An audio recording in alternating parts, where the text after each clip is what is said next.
Welcome. Oh boy, right out of the box. I got to clear my throat. Hold on.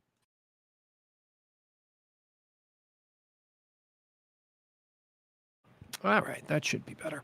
Hi, everybody. Welcome in to the Rant. I'm Pugs Moran, live from the Kelly Moore Memorial Studios in the beautiful E Gallery in Dallas's Design District. We do this every day. It's talk radio. It's just it's conversation radio. Strangely enough, I'm not talking to anybody. It's just me all by myself and you, the chat room. Chat room every day for 3 years. The chat room's been showing up, allowing me to pretend like I'm talking to somebody when really I'm just a lunatic ranting into a live stream every day for 3 years. That's right, 3 years here on the RadioMisfits.com platform. Hi, Adam. Adam's here. Jeff's here. Leslie's here. Byron's here. Al's here. Who was first? Can I see who's first? We're going to go with Al. We're going to go with Al's first. Actually, we'll go with me. It looks like on my end, it looks like I'm first. I was the first person to say, here we go. And what is the go that we are hearing to? Doesn't even make any sense. This is talk radio, unlike talk radio that you're going to hear on the radio, especially AM radio. I don't know what some, weird FM stations are doing. There are a couple that are doing a different kind of talk, but nothing like this. What is this kind of talk? This is a return to conversation, community-based talk radio, where every issue that we're screaming about isn't something that a congressperson from Florida's 5th district did or something. Who am I kidding? That talk radio wouldn't criticize a Florida congressperson. A New York congress. There you go. Something a California congressperson did. That's all you get on AM radio. It doesn't matter where you are. I always say it's a crime in this country that people can tell you the resume and the exact history of Alexandria Ocasio-Cortez or a Marjorie Taylor Greene. People can tell you everything you need to know about them, but then stop them cold. Say, what congressional district are you in? Who's your congressman? Most of the time, they can't tell you. People do not know anything about what's actually happening. Talk radio used to serve that purpose. It used to talk about the local community. So we're gonna try and do that. I stay away from all the big national politics. I'm not going to talk about Trump and Zelensky. I'm not going to talk about Ukraine. I'm just not. There are other places that you can go if you want that shit hammered into your head nonstop. This is talk radio for normal people who just want to talk about normal things, who maybe want a little escape, who don't want their daily listen to have to be like some call to action. You must get out and march. You must protest. You must hate. No, this is talk radio for people who just want to hang out. Talk about the world. Get into all of that stuff. The show itself is performed as a stream of consciousness. That's me just talking. And because the stream of consciousness can get messy in one's head, I like to break it into 4 quarters, 4 segments. The first one, we call it Antecedently on This Day. It's this day in history. It's just a way for me to get rolling. Quarter 2 is birthdays. Same thing. You know what they are. People having birthdays today. Quarter 3, or that's quarter 2. Quarter 3 is deads. Same as birthdays, but not at all. Birthdays, you're born. Deads, you died. These are celebrities who died on this day. We'll go through a little list, and we'll decide where they go, heaven or hell. And quarter 4 is everything else. Quarter 4 is, oh my God, there's all kinds of stuff going on. We got some local stories we're going to talk about. Adam Rain, I said in the tease for this show, I sent out a little blast on Facebook and stuff. I'm like, we're going to talk coming concerts because I found a local concert list. Concerts coming to town. Adam Reyna, who would be, our resident music snob, he offered to put a list together of bands. He's like, you've never heard of any of these bands, but you might like them. He's probably right. He's pretty open-minded. So I don't know if we'll get to Adam's list or if he's even going to be doing one, but I'll offer the big concerts that are coming to town. We'll talk about that. We're also going to talk about this hockey game tonight. Apparently, we're all watching hockey tonight. Is that it? We're going to watch hockey? Okay. All right. Four Nations hockey. We'll get into what that's all about. Also, there's a very interesting case in front of the Supreme Court today. And it's interesting because it's the kind of case that, normally wouldn't make it this far in years past. But as I like to say, we're in different times. So we're going to talk about whether or not a straight white woman can be discriminated against in the workplace, because the Supreme Court, they got to figure out if a straight white woman can be discriminated against. I say, of course she can. Anyone can be discriminated against, so we'll get into that. What else do we have? You get a whole bunch of stuff. How are you? Hi, Peter. Peter's in the chat room.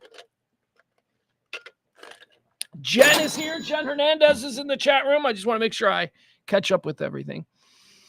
Barney points out that it's more disturbing to watch me cough without sound. Okay. All right. Well, that's understandable as well. I'm sure there's a lot of disturbing things about me. Also, at some point today, we're going to talk about, I've seen another one of the Oscar-nominated films. Seen another one, The Brutalist. Oh, everybody's talking about The Brutalist. Oh, my God.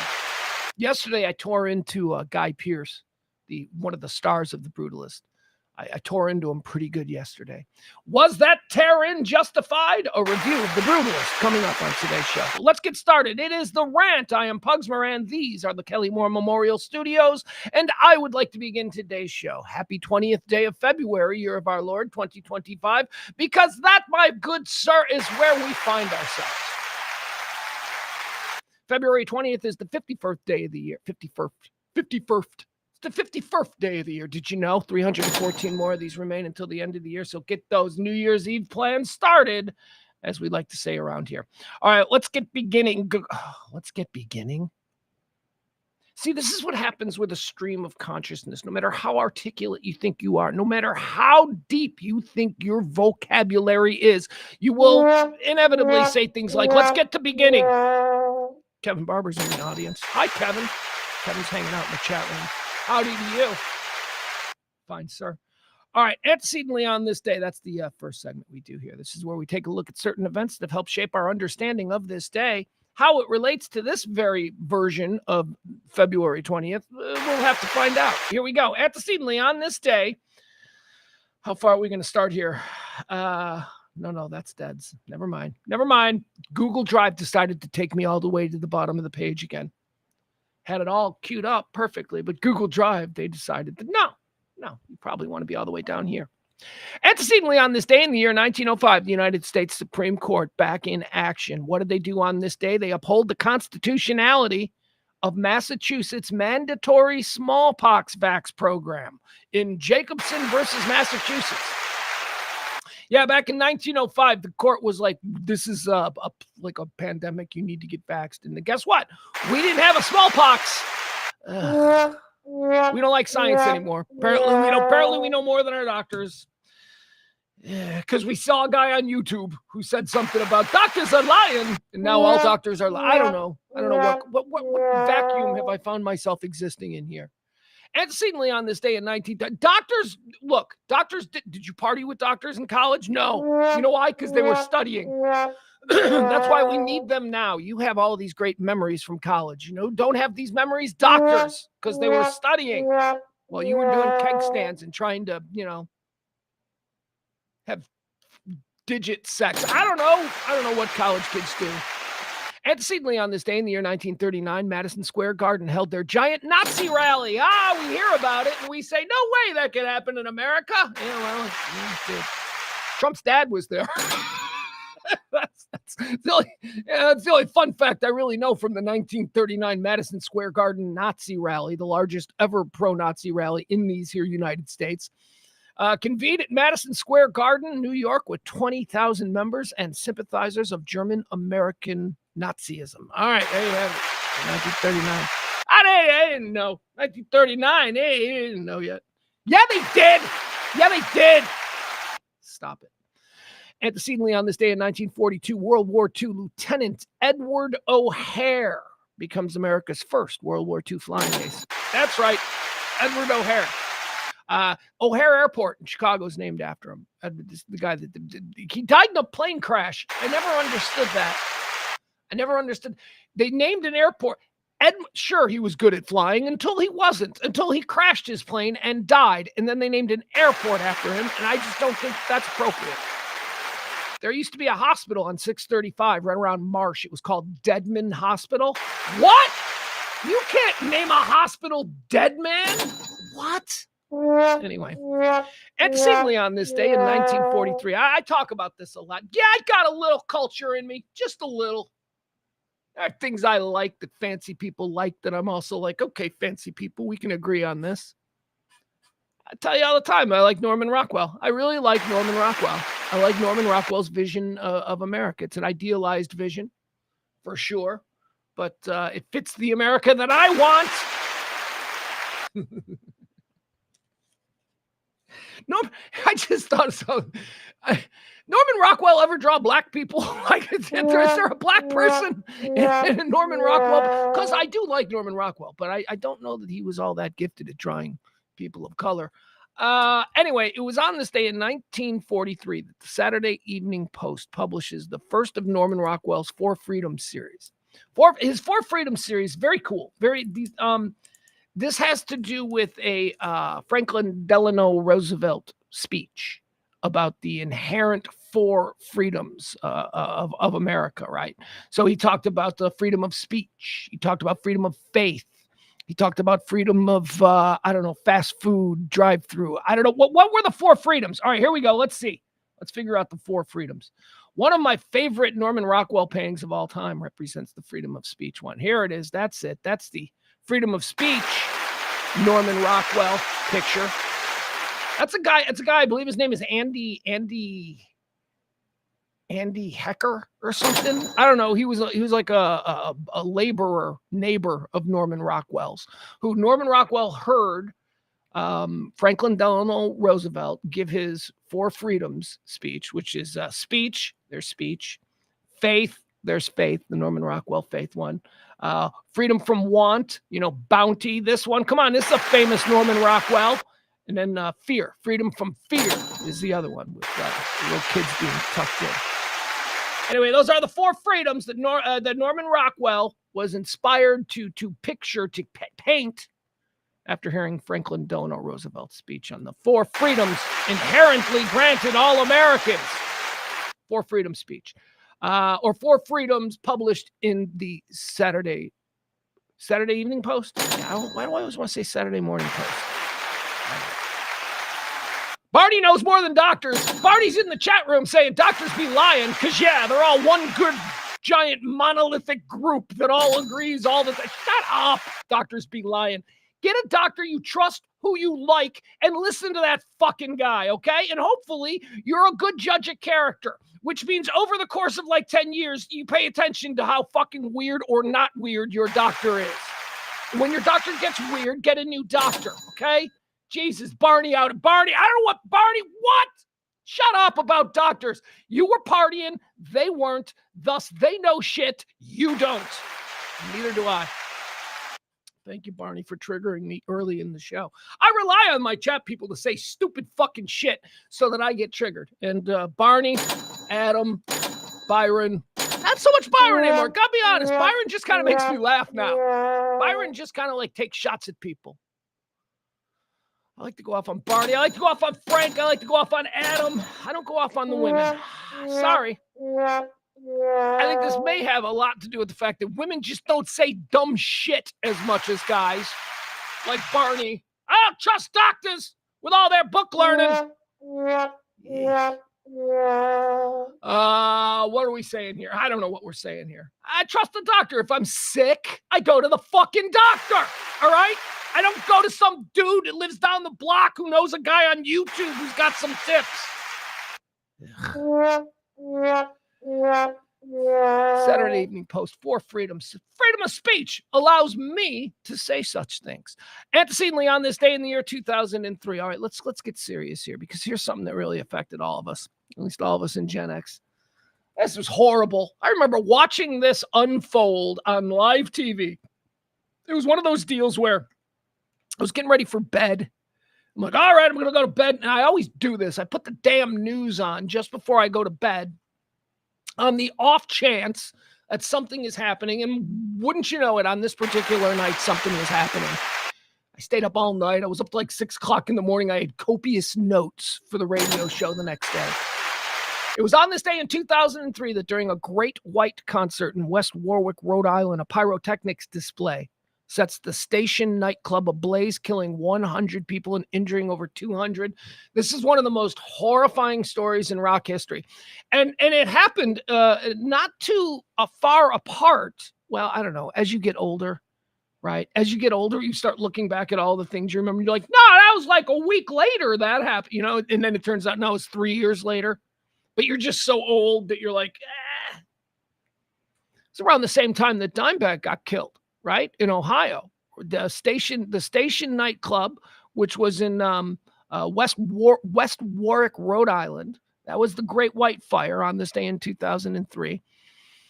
And then there was the situation in Ohio where Damage Plan was playing, right? Those were relatively like the same kind. I don't know, in my mind anyway. In my mind, they happened on the same night. Yeah, it's the same night. Anyway, this was big. This was scary because, we all go to rock clubs. I don't know, Jesus. Anyway, terrible, terrible. 100 people died. 200 people burned badly. That happened on this day in 2003. Great White put on a show in Warwick, Rhode Island. Big fire. Terrible fire. All right, let's do birthdays. Here we go. These are people celebrating birthdays. Really, all we decide here in the birthday segment is whether or not we wish them a happy birthday or whether or not they suck. Born on this day in 1925, wishing a happy birthday, one of my favorite filmmakers, Robert Altman. Robert Altman's awesome. Robert Altman's movies are always so weird. Super long. They're super long, but you don't realize how long they are because there's so many twists and turns and weird characters and silly little side stories and subplots. He's a master. He's a master of taking a million different stories and interwoven them. Robert Altman, born on this day. I don't know. What year was he born? Hold on, I moved off that page. 1925. Let's go through some of his movies. Okay, first of all, MASH, 1970, right? The TV show became very popular, but it was only a TV show because the movie was groundbreaking. The movie MASH was incredible. It's one of my favorite war movies of all time. The original. And we're not talking about Alan Alda, right? We're not talking Loretta Swit. We're talking. We're talking Elliot Gould. Talking Donald Sutherland. We're talking Robert Duvall. We're talking Sally Kellerman. We're talking the real MASH. 1970, incredible film. What else did he do? He did Nashville. You ever seen Nashville? Nashville is such a great film.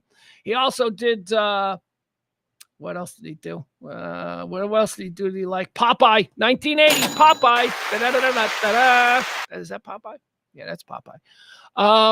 Robin Williams. I freaking love this movie. You want to talk about a mind-blowing movie for a 10-year-old. Seeing Popeye, the set construction, incredible. Bombed at the box office. People are like, that movie's terrible. There's too much going on. History sees it different. You show Popeye, Robin Williams Popeye, to a 5-year-old, they're going to love it today. Doesn't matter. It's so great. Popeye. What else did he do? We're talking about Robert Altman, The Player. I love The Player. I love Shortcuts. Kansas City is also good. Gingerbread Man. Dr. T and the Women, filmed right here in Dallas. Richard Gere, about a gynecologist who gets a lot of sex. All right, there you have it. Robert Altman, born on this day in 1925. Happy birthday. Born on this day in 1927. Sidney Poitier. Born on this day in 1927. Bohemian American actor, director, and diplomat. He was the black guy we let be famous. There were two, because you always have to have one in reserve. There was also Harry Belafonte, who like they kept in the background. But Sidney Poitier was the way that Hollywood in 1950 said, we're not racist. We've got a black leading man.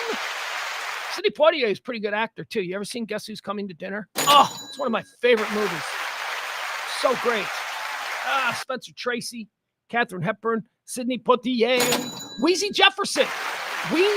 Look, you look for a reason to see Guess Who's Coming to Dinner. Weezy Jefferson's in it. Yeah, she plays the maid.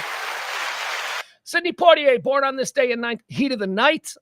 When they call me Mr. Tibbs. Sidney Poitier, born on this day in 1927. The only black guy they allowed. And then Denzel came around, right? Then they went, Denzel, you're up. Sidney Poitier's 50. We need a 25-year-old, and Denzel got the tap. And now Denzel was like, he was so good. We were like, we need as many of them as we can get. Now we got all kinds of, we even got black leading men whose names we can't pronounce. Chiletti eligible before. See, that's progress. Progress. I know you think I'm mocking it. I'm not. All right, let's go. Born on this day in 1946. Happy birthday, Sandy Duncan. What do we think? What do we think of Sandy Duncan? Sandy Duncan's like one of these. She was Peter Pan when I was little, right? And she was in like a whole bunch of like kid shows. It was always like Sandy Duncan. Like when I was 10, I'm like, Sandy Duncan's like the greatest actress alive. I would have thought that. But now let's take a look at Sandy Duncan. Like, I don't know. Like we did this with who do we do this with? The My Fair Lady, not My Fair Lady. Julie Andrews, Mary Poppins. We did this with Mary Poppins. We're like, was she hot? And it turns out that Mary Poppins was pretty hot. So let's check out Sandy Duncan. Let's see if Sandy Duncan was hot. Because she was famous. We made her super famous. All right, 1970 Sandy Duncan. There she is. Nope. What's that? She looks like what was she in? Willy Wonka? What is she, Charlie? She looks like Charlie from the Chocolate Factory here. Absolutely not hot, Sandy Duncan. What's her deal? Doesn't she have like one eye? Isn't that a deal with her? She's got like, all right. All right. That's not bad. That is not bad. That is like 1970s. That's good. That's good. Cute. Sandy Duncan was cute. Aging well. Looks like the chick from Shark Tank, right? As a matter of fact, that is the chick from Shark Tank. That ain't Sandy Duncan. All right, keep going. Sandy, look at her. She's all, you know what? That's the thing you could always count on with Sandy Duncan. Very, very high energy. Always bringing a positivity. There she is. Yeah, she's all right. You know, then look at her. She's nice, right? She's all right. Sandy Duncan. There we go, ladies and gentlemen. Happy birthday. We're going to say happy birthday to Sandy Duncan. Hey, I just had a thought. So there was another chick who was super famous. Hold on. Let's see if we can. There was another chick from the 70s who was super famous, and she was in everything. And I remember her being really cute. And I remember, it reminded me because I said, if you asked me when I was 7, I'd have told you Sandy Duncan's the greatest actress alive. But that ain't true. If you had asked me when I was 7 who the greatest actress alive was, it's an actress that I don't think I've seen in 40 years, 50 years maybe. Let's say 40 years. This actress was everywhere if you were a kid growing up in the 1970s. And I remember thinking she was really cute. And then she went away. I grew up and she never did anything else. Do you guys remember an actress by the name of, you ready for this? Yeah, baby. Karen Valentine. Do you guys remember Karen Valentine? All right, it's not her birthday or anything, but this chick was everywhere in the 1970s. Although now that I think about it, maybe she's just in like every episode of Love American Style. Maybe that's it. She was in like every Love American Style. And I don't know. Karen Valentine. There she is. This is what happens with us. Come on, I need young. There you go. That's cute ass 1979 Karen Valentine right there. I'm 10. I'm like, I could date her. She's cute. Whatever happened to her? Look at her. Look at Karen Valentine. All right, there you have it. She's at some card show signing shit? She's too big. She was too big in 78 to be signing shit. And there she is. All right, Karen Valentine. I always liked her. Don't know what happened. She dead? Find out, chat room. She dead? Karen Valentine, dead or alive? That'll be the big winner for today. All right, let's keep going. Sandy Duncan. Sandy Duncan's birthday. She's not hot. She's definitely cute. We could all be so lucky as to have someone as cute and charming as Sandy Duncan. But by Hollywood standards, you know, she's no Karen Valentine. All right, let's keep going. Born on this day in 1950. He's dead now. Died in 2017. Walter Becker of the great Steely Dan. I like Walter Becker. I like Steely Dan. Born on this day in 1954, Patty Hearst. Patty Hearst, ladies and gentlemen. Patty Hearst, she got kidnapped by the Symbionese Liberation Army. She is the daughter of, she's a Hearst family. So, you know, William Randolph Hearst and all that. She was kidnapped by a terrorist group, the Symbionese Liberation Army, and then she went and robbed banks, and then she got caught, and then she was like, I was kidnapped, and then they're like, but here's video of you totally going along with the robbery, and, you know. So whatever. So you either believe that Patty Hearst did it or you believe that she did not do it. I personally believe that in the beginning, she didn't want anything to do with it, but then she totally got into it. I think she was into it. She willingly went cross country with this group and hid out in Ohio. while everybody was looking for her in California. She's in Ohio on a farm somewhere. She did that willingly. She had multiple anyway, Patty Hearst. I think she was in on it. She did a couple of years in prison. That seems fair. Antecedently on this day, I don't know if that seems fair. Didn't somebody die? Is everybody else still in prison? I think everybody else is dead, quite frankly. All right, Patty Hearst, born on this day in 1954, born on this day in 1963. Charles Barkley, I like him, Charles Barkley. Dan Marino of basketball, never won dick. Should have one of the all-timers. Born on this day in 1966, talk about one of the all-timers. Cindy Crawford. Funny Cindy Crawford story. A guy I knew back in college, he was a frat brother with my guys that I was friends with. Northern Illinois University. All you need to know is that Cindy Crawford is from DeKalb, Illinois. Born and raised, DeKalb, Illinois is where Northern Illinois University is. So back in the 90s when Cindy Crawford was super big, she came home for homecoming from Northern Illinois University, football homecoming, and she was in a bar. And all my friends, frat brothers and stuff were hanging out in a bar, and she was there. It was Cindy Crawford. It was like 1990 Cindy Crawford, okay? That Cindy Crawford. Whatever you think she is today, 1990 Cindy Crawford was a little different. So he got talked into going up and hitting on her. And he did. He walked right up to her, Cindy Crawford, in a bar, and he started flirting with her. She smiled. It was legends for that. He didn't get anything. I think she was probably with Richard Gere at the time, and he was just some, dumpy frat boy. But still, respect. Shoot your shot, man. Cindy Crawford's in your bar. You got to shoot your shot. How can you live with yourself if you don't? Cindy Crawford, born on this day in 1966. Born on this day in 1967. Somebody tweeted out on Twitter the other day, who's your favorite? Bears Twitter. I'm a Chicago Bear fan. Who's your favorite Chicago Bear wide receiver of all time? And I immediately responded. I didn't have to think about it. I'm like, Tommy Waddle. Tommy Waddle with his 9 touchdowns and 2,000 yards of receiving. Undrafted free agent, cut 3 times before finally making the team and then showing up big in a playoff game back around 1992. Tommy Waddle, born on this day, 1967. I love Tom Waddle. Born on this day in 1967, same time as Tom Waddle. This would make them umbilical cousins. Here's a big one. Kurt Cobain, ladies and gentlemen. Spokesperson for an entire generation. No, you're not. No, you're not. Please. Kurt was good. Kurt was a rock star. Kurt's a dead junkie rock star. That's what Kurt is. The long and the short of it. Nirvana was great. I love him.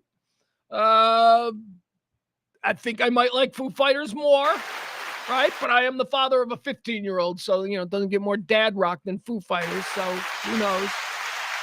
Whatever. Moving on. Kurt Cobain, born on this day in 1967. Born on this day in 1987. One of the biggest movie stars in Hollywood today, and I don't know the difference between him and Glenn Powell. Apparently, Glenn Powell is the other big movie star that I'm like, who's that guy? And they're like, that's Glenn Powell. Is that Glenn Powell? No, that's our birthday boy, Miles Teller. Miles Teller. I do know who Miles Teller is because you remember the Drummond movie with J.K. Simmons or Simmons, whatever. I always trip up on that name. The drummer movie, Whiplash. He was a drummer and he got yelled at and we all fell in love. We're like, don't yell at that drummer boy.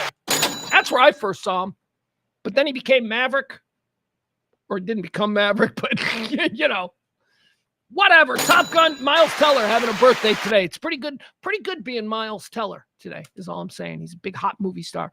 Born on this day in 1987. Born on this day in 1988. A girl we talked about yesterday, Rihanna, is having a birthday. She's a Barbadian singer. I don't know if you know that. She's also an actress. Born on this day in 1988, Rihanna. Born on this day in 2003. This will be our last birthday girl because I like this girl. I am smitten. I don't care. She's 22. I'm allowed to be smitten.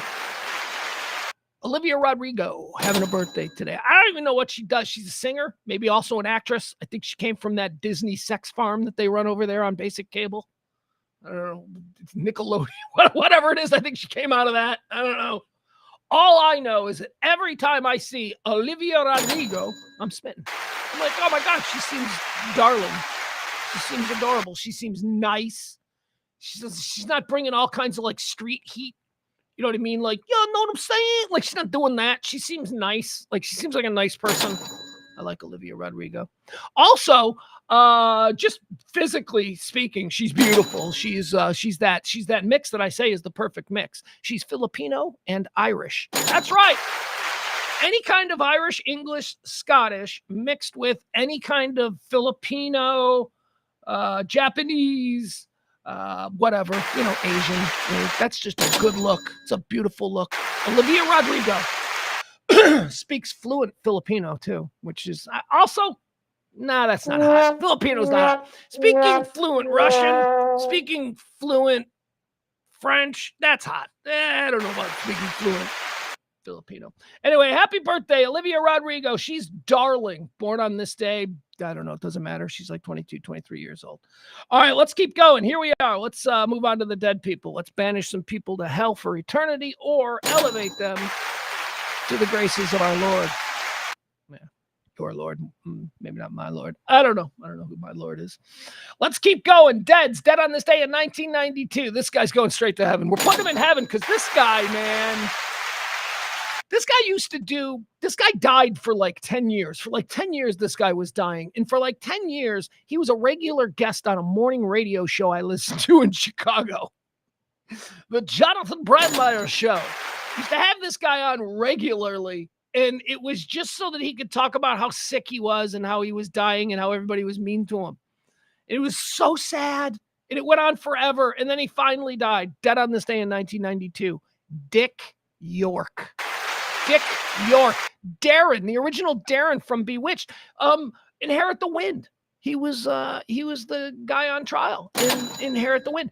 Dick York, the original Darren from Bewitched. He was replaced by Dick Sargent, who sucked. Not my Darren. That's what I always say. Dick York was sad. He had all kinds of medical issues, and he had no insurance. Oh, God. Dick York, we're putting him in heaven. Dead on this day in 1992. Dead on this day in 1993. We're putting this guy in hell just because you can't, what do they call it? You can't enable douchebags, okay? This guy just has been enabling douchebags. Of course, dead on this day, 1993. Ferruccio Lamborghini. Guess what he did? Yeah. He built the stupid Lamborghini so that affliction shirt-wearing douchebags could rent them on weekends and pretend they're more successful than they are. Ferruccio Lamborghini. He's going to hell. Dead on this day in 1999, preemptively going to heaven because I knew this guy personally, and this guy was cool, man. This was a nice man. This was a good guy. This guy was a part of a team, and most of us think of him as, one half of this team. And when you were watching this team, at least I did, for years and years, watching these two men work together, for years and years, I thought one was the good guy and the other was the asshole. Then I come to work in media and I get to know these guys, both of them individually, and I learned that I was completely wrong. The guy that I thought was the asshole is one of the nicest people, one of the nicest media celebrities I've ever met. Just courteous and kind and decent. And that's who we're talking about today. That's the guy who died today. The other guy who I liked more, who I thought was cooler, was a huge asshole. And that's Roger Ebert. Roger Ebert was a huge jerk off. Sorry. I know the legends of Roger Ebert and, hanging out with Roger in some folk pub in Uptown. Oh, he was such a cool guy. No, he wasn't. He was a jerk. He was a pretentious asshole. You know who was a cool guy? Gene Siskel, who died on this day in 1999. Gene Siskel was a gentleman. He was nice. He was funny. And all of these interactions that I had with Siskel and Ebert came because I was a producer in Chicago radio, and they used to do our shows. And just being a low-level shit turd of a producer, you are dealing with people who are up the pecking order. And a lot of times these people who are up the pecking order let you know that you are way down low. Roger Ebert was that kind of guy. Roger Ebert didn't even like dealing with us. Why can't the host just call me directly? Dealing with you people and your demands. Demands? We asked if you could be on at 10:15, Roger. Demands? That's all we're asking. Siskel was a gentleman. Siskel knew your name. Dead on this day in 1999, film critic. host of At the Movies, sneak previews, and Siskel and Ebert, Gene's sister. Dead on this day in 99. Dead on this day in 2005, preemptively putting him in hell, but with a caveat that he's probably taken over down there because this guy was crazy. I used to love this guy in college. In college, I became obsessed with this man. And then as I got older, I went, well, I was kind of an idiot in college. I don't know why I was obsessed with this guy. He's a complete fucking moron, a total lunatic, a genius, absolutely, in his chosen field. He has created things that have changed the way I see the world. But now, as I age, I look at this guy and I'm like, you're just a fucking idiot. You're just an idiot. And you encouraged a whole bunch of other idiots like myself to act like idiots. And dead on this day in 2005, Hunter S. Thompson. Yeah, I just broke bad on Hunter Thompson. Someone who, on a different day, you might catch me and I'll tell you about how he's one of my heroes, because he was. And he was an idiot. Hunter Thompson was an idiot. Have you ever tried to see a movie that was adapted from, first of all, don't see any movies adapted from Hunter Thompson books. Just read the Hunter Thompson books. They're designed to be read, okay? You go see a movie that was made from a Hunter Thompson book, and it's the dumbest fucking thing you've ever seen. All right, there you have it. Ladies and gentlemen, that's going to be it for the first three quarters. It's time now for us to move into the hot topics, current events, and all the things that help us get through this day. Again, what I want is for you to have something here that you can take to your dinner table. You can sit down with your family and say, what do you want to talk about? And then you'll have some topics.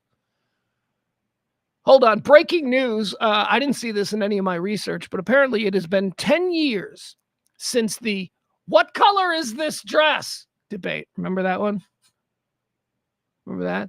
And that whole, remember the "what color is this dress"? Of course you do. It was stupid viral. Backstory on that is like all the people involved killed themselves or killed each other or something. Like the dude, like the guy, it was a wedding dress. It was a bridesmaid dress, but the groom at the wedding ended up murdering the wife or something. Something really messed up. I don't know. Anyway, happy 10-year anniversary. We all shared that. We all saw it and went, what color is this? And then we shared it, and it was fun. See, social media can sometimes do good things, brought us all together. All right, we'll be done with the dead people. I do want to remind you that this talk radio show, this version of talk radio, exists exclusively on your kindnesses, your generosities, your tips. Let's just call them what they are. If you want to support us, drop a little something in the Cash App, the Venmo, whatever. Help us out. That'd be great. Big tipper of the day becomes the executive producer of tomorrow's show. Don't have an executive producer today. Yeah, connect the dots. You know what happened. All right, let's keep going. Let's move into quarter four. These are all the things that are happening today, things that we need to discuss first and foremost. Let's talk right out. Elephant in the room, right? It's fucking cold, people. It is really cold here in North Texas. Let's see, what do we got? What is the current temperature? I think I woke up, it said 16. I'm like, 16? Where do I live, for crying out loud? All right, let's see here. No, 17. It was 17 degrees. All right, now look at what we got here. We got 25. All right, 25 is not bad. 25 we can live with. It says another near record low tonight. Let's see, what are we looking at over the next couple hours? Nope, it's not going to get above freezing. It's going to stay. It's going to close. We're going to flirt with 32 degrees. We're going to get to 31 for an hour at 5 o'clock. And then it's going to drop down. 29, 28, 27, 25, 24 degrees by 1 a.m. 24, 23, 8 a.m. Yeah, okay, so 24 is going to be the low. And then it looks like it's going to start to climb up a little bit into the weekend. Here's the good news. By Tuesday, it's going to be 80. Yeah. The extended says it's going to be 80 degrees on Tuesday. It's Thursday. So let's just hold on. We're going to be okay. My God, it's 25 degrees outside. I am so soft now. I am so soft. I woke up today and I didn't want to walk the dog. I didn't want to walk the dog. I didn't want to sit in my frozen car waiting for it to warm up. And it's only like 22 degrees. It's like, that's nothing. Like minus 22. Like I've dealt with minus 22, not wind chill, actual temperature minus 22. So I don't know. I just got really soft. This is terribly cold, man. Look at me. I'm sitting here. I'm wearing a stupid dock worker hat. Got a hoodie underneath a sweater. I mean, it is freezing here in the beautiful E gallery. Not freezing. I shouldn't complain. Again, I'm being soft. It's like 50 degrees in here, and I'm acting like it's a meat locker. Couldn't store meat in here. The meat would spoil. So just know that it's too warm for meat storage. So let's see here. What else do we have? Is there anything good weather-wise that I need to tell you about? Fox 4 weather. Let's see. Here we go. Dallas weather. Record low temperatures have already been broken. Rain and warm weather ahead. Well, good. Well, good. Let's just put some distance between the cold air and the rain because we don't need a snowstorm here. We don't need a late February snowstorm. But as I say, they're predicting 80 degrees for Tuesday. So rain's going to be fine. We have just 2 more days of freezing cold before Texans can finally start to thaw out. A cold weather warning remains in effect for North Texas until Thursday evening. Today starts off much like, we don't care. You just look outside. You want to know what it is outside? It's cold. I just told you what the temperature is. All right. It's cold in North Texas. We will survive. I would also like to thank this, though. Say thank you for this. Second day in a row. None of you people are going to work. It's incredible. I take 70. I get on 75, and I don't have to take 75 because where I live in the design district, I could just take Oak Lawn. But, oh, God, I hate that. Instead, I like to jump on 75 and come through the city. I like to come through downtown. It's a much more scenic route. It's, 6 of one, half dozen of the other as far as time goes. But I like to get in that traffic and head downtown, see the big buildings. None of you people are driving into work today. There was no traffic. Yesterday coming in, no traffic. Yesterday leaving, no traffic. Today coming in, no traffic. It was like a Sunday morning. It was like there was no traffic. And I'm like, this because it's 25 degrees? All right. I'll take it. I'm not going to complain about it. All right, here's another local story. This one, is there an actual video? Are we going to watch the video here? This story, saw the story over the weekend. And I was like, oh my God, what an absolute. But I'm like, but also, the story is tragic and you can react to the tragedy of the story. But then also you can be like, but why? But why did that happen? Like, why was that? So this is a complicated story. Comes out of, is this Addison? I don't know. It's like Preston and Beltline. So North Dallas, let's say North Dallas. This happened on Saturday night. Now, anyone familiar with Beltline Road, certainly between Preston and, say, I don't know, Marsh, if you will, that stretch of Beltline Road that also, goes under the Dallas North Tollway. Very busy on a Saturday night around 10 o'clock. A little 6-year-old girl got hit by a car. A little 6-year-old girl was out wandering around on Beltline Road at 10:15 on Saturday night. And she got hit by a car and she died. And the person who hit her didn't stop. They just took off. And they hit it and killed a little girl. There's video of the car making a U-turn up at a like a little mini mall or whatever there is on the corner. Makes a U-turn, goes back, inspects the dead 16-year-old girl, and then drives off. So that's where we've been. And I'm like, Jesus, man. This dude has come forward, so we actually now have a guy, a 67-year-old man has been arrested in connection with the hit and run that killed a 6-year-old girl in far north Dallas over the weekend. 6-year-old girl Destiny Wright was struck and killed while crossing Beltline Road. Dallas police arrested 67-year-old David Polly in connection to the crash. He was charged with collision involving death and booked into Dallas County Jail. Shouldn't there be a charge for... Is that part of the condition of his surrender? Did his lawyer call the police and say, well, I got my guy and he's going to turn himself in, but you can't charge him with fleeing the scene, hit and run? I mean, that seems like the big one. That's what you should get in trouble for, not the accident. We'll sort the accident out. I mean, I myself have questions as to why a 6-year-old girl was walking down Beltline at 10 o'clock. I have questions, but the accident will get sorted. We'll figure that out. You left a 6-year-old girl dead on the side of the road or dying. You failed to. So that's not a charge? Is that a charge that got negotiated out when the attorney called the police and said, we're going to turn him in, but that sucks. The girl's grandmother says that Destiny was autistic, okay, and managed to unlock 2 deadbolts before getting out of their far north Dallas townhome. Dallas police say that the driver wanted for hit and run in far north Dallas over the weekend has turned himself in and admitted that he hit her.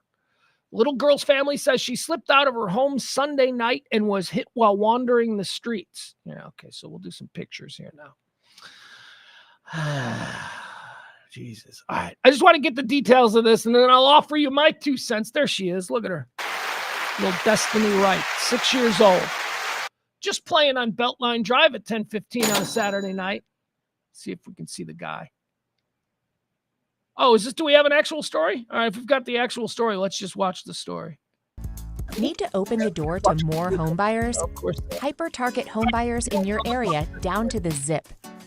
Learn how Flex data-driven ad solutions can drive home buyers to your real estate business. Connect with Flex.com. Here we go.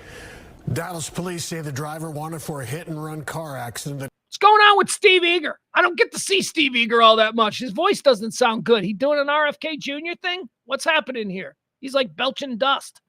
Here we go. Killed a 6-year-old girl, turned himself in, and admitted he hit her. David Pauly has now bonded out of jail. All right, there he is. That's our guy. That's David Pauly. That's the guy that hit a 6-year-old girl on Beltline, made a Yui, looked at what he'd done, and then just drove off. Okay, that's him. He's charged with hitting and killing 6-year-old Destiny Wright. The little girl slipped out of her family's home over the weekend, and she was hit while wandering the streets. Fox 4's Peyton Yeager spoke with the girl's grandmother and Peyton's live. Can I just say, Peyton Yeager? No way that's her real name. No way. Not a chance. That is too awesome of a name. You can't be this hot and also have a super hot name. This is fake. Her name isn't Peyton Yeager. Tonight, Peyton Manning, right? Or Walter Payton, depending. I would go with Walter Payton. How's she spelling it? Fuck! She's spelling it Peyton Manning. All right. And then Yeager, like Brigadier General Chuck Yeager. That's like the most badass name. And she's hot. All right, let's see what she has to say. I don't believe it's her real name. Peyton.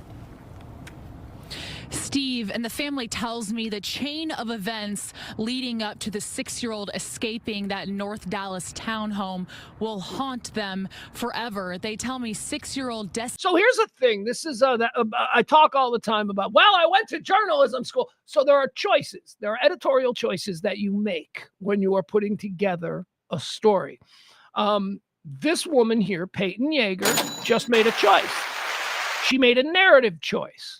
Her narrative choice is that the girl escaped. The girl escaped her home. Why is this an important thing? Because what it says is that she's probably going to interview the grandmother, who most people might go, why did the grandmother not pay attention to the little girl and let her get out? Right?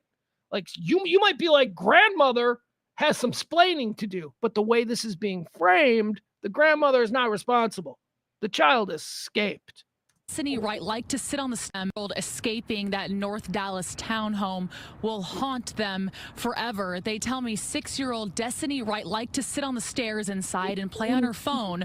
But late Sunday evening, the child's grandmother noticed she wasn't in her usual spot and the front door was open. Everybody wants to hear, why weren't you watching her? Why didn't you do this? There's nothing you can say we have not said. Mary Friday forced to replay the events from Sunday night in her mind. Is that her kitchen? It's a nice looking kitchen. I don't know what's going on. Is this like this? No, that can't be her kitchen. This has got to be some. All right, so this is the grandma. I'm not casting blame. This is an accident. This is a messed up situation with a little kid, a special needs kid. All right, mom, I don't know where mom is, but it doesn't matter. Moms are allowed to let their kids stay at grandma's on Saturday. But grandma's got to watch. I mean, I don't, man, this comes down. She got out on grandma's watch. All right, so now let's flip it. All right, let's flip it now to the idiot who hit her driving. Now, he probably didn't do anything wrong. She's a 6-year-old autistic girl. I'm sure she just jumped into traffic. The guy's just trucking along down Beltline, 10:15. Maybe he'd had a couple drinks, right? That seems to be a pretty logical reason as to why he wouldn't want. Because if you're drunk and you hit this 6-year-old girl, even if she did just jump out into traffic, and it's not your fault at all, and it is determined to be that. If you're drunk, all of that is forgotten. Doesn't matter. You're still... So that's the motivation. That would be my thinking. Beltline Road, Saturday night, 10:15, hits a girl, he's, by the way, he looks like a bit of a, but he was in an Acura. He was in a 2023 Acura SUV. So this guy is not some... he's got a nice expensive car that he's driving on Beltline on Saturday night. He's probably just coming from a steak dinner at Del Frisco or something like that. Had a couple of drinks with some clients or whatever, and now he can't. All right. So that's kind of what I think is happening here. I think grandma got overwhelmed by the responsibilities. I think that this dude was just trucking along and probably did what so many people do every Friday and Saturday night, had a little too much to drink. They're going to make it home anyway. They're going to make it home fine. And he hit and killed this girl. So he made some bad choices, probably. Grandma probably wishes there were some things that she could do over. And right up until this point, this is a terrible accident where I really don't see how any single individual should be held legally responsible for this. 6-year-old girl wants... Up until that point, the minute this guy left, the minute this guy was like, I am out of here, he became the son of a bitch, and he needs to go to jail for about 20 years. I don't give a fuck what his reason was. Well, I got by, she was dead. There was nothing I can do. You failed to render aid. That was a 6-year-old child. This is why you can't even, maybe he had 3 cocktails or whatever. I don't know. Maybe he was sober. But whatever, he knew that the police were going to show up and he was going to have to talk about how he just had a couple of old fashions and 2 beers with that big steak down there. Oh, we just drank half a bottle of wine too. Forgot about that. I mean, the guy made a choice. And he needs to go to prison. Because that, to me, when I look at all of the rules of civilized society here, I don't see any egregious violations other than this fucking guy hit a kid and then didn't stop, didn't render aid, didn't wait for police, didn't explain the situation, probably because he was drunk. That's what I think. So he's turned himself in, and it's the charges again. What are the charges? They don't seem to be as hefty as I would like them. How do I get out of this? Sorry, having a little trouble. 67-year-old, what's his name?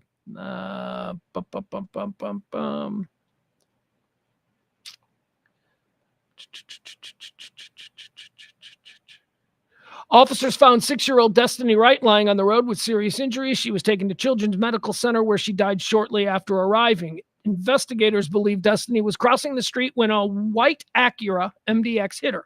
Security footage shows the SUV pulling into a nearby shopping center, circling back towards the girl, and then driving away. Everybody wants to hear the story. Everybody wants to hear why you weren't watching her, said the grandmother. Okay, yeah, the grandmother is who they're talking to, so. And they got a good villain, grandma, nobody's going to have any sympathy for this guy that knows what he did and then just drove off, right? Be consistent. I felt this way about Rashee Rice. Rashee Rice should be in jail for leaving that scene. Put this guy in jail forever. All right, there you have it. All right, that happened, again, Saturday night there in North Dallas. Let's do some Pope watch. We got the Pope. Pope is dying. Pope is dying. I thought he'd be gone by the weekend. Apparently, he may even live through this weekend. Who knows? Here is the latest on the Pope watch. Of course, he was admitted to a hospital last week. He's been there ever since. It was revealed yesterday that he's got double pneumonia in both lungs and that he is telling close confidants, this is the Pope, that he does not expect to survive this hospital stay. I don't know why I'm applauding that. He's the Pope. He's Pope Frank. Comes news today. Here's the latest, the update. The Swiss Guard. I'm just gonna read it. The Swiss Guard is his secret service. Do you guys know that? Do you guys know like the Pope has a secret service of his own? And the demonstrative version of the Swiss Guard, they wear these like fancy, crazy uniforms from like the 1200s and like these big silly plume hats, kind of like the guards at Buckingham Palace, right?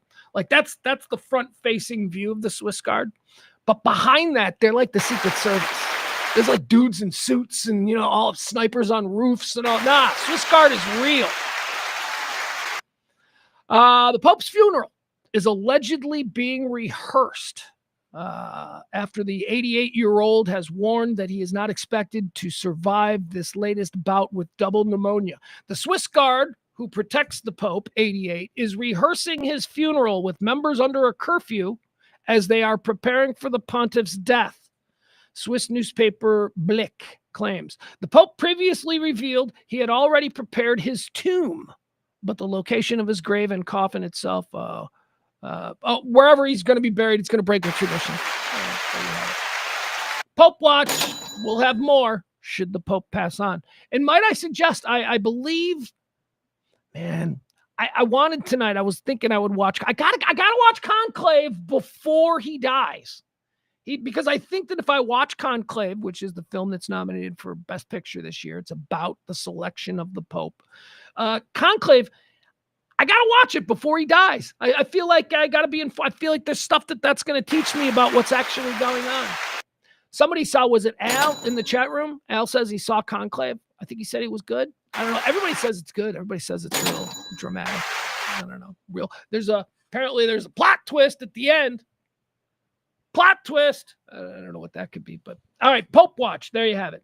Hey, we got another plane incident. We got a plane incident happened yesterday afternoon. Just as I was signing off, they started breaking in with this. Comes out of Arizona. 2 small planes. I told you, like every little plane that's gonna have a problem, it's gonna be turned into like breaking news. Tiny little planes, they crash all the time, every day, all over this country. They crash all the time. But now, because it's plane crash season, we're going to report on them. So this happened. 2 people are dead. 2 small planes, a Cessna and not a Cessna. Didn't know there was another kind of not small or small plane, but there is. You know what? I'll just read it to you. Here we go. Why don't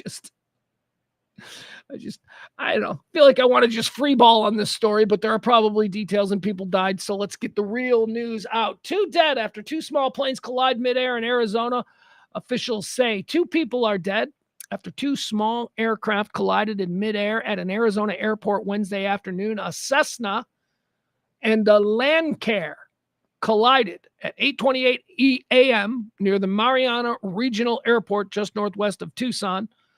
The busy, uncontrolled airport, which hosts a lot of flight training, does not have an operating air traffic control tower, according to the FAA.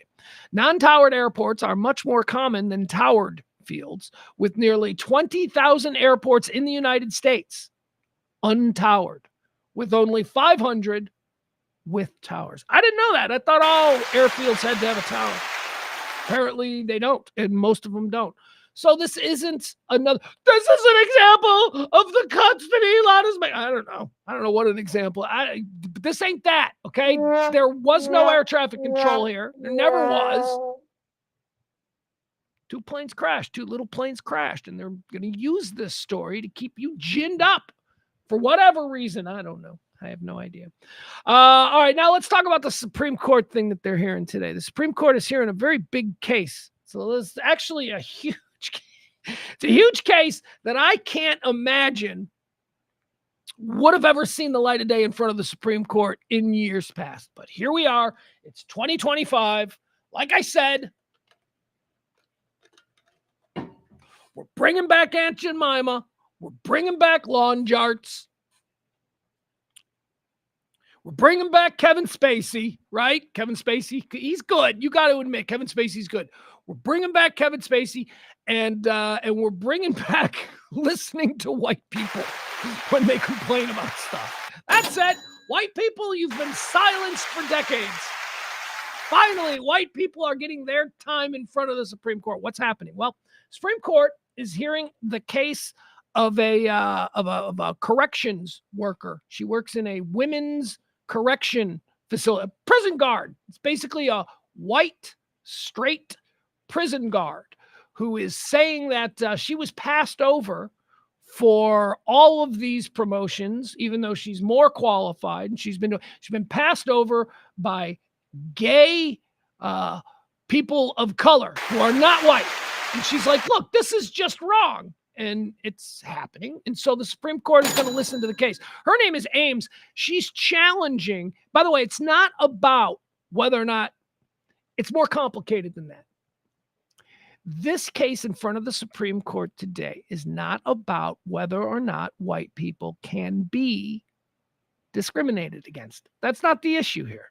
The issue that's being argued in front of the Supreme Court is about whether or not there is precedent in other cases that support the. All right, I'm going to read it to you because I just realized I got lost and I'm not a lawyer. This is why you listen to doctors, because they paid attention to shit. I'm not a lawyer. All right, so Ames, here's what she's saying. Ames is challenging a requirement used by many U.S. courts that plaintiffs from majority groups, such as white and straight people, must provide more evidence than minority plaintiffs to make prima facie claims, initial claims.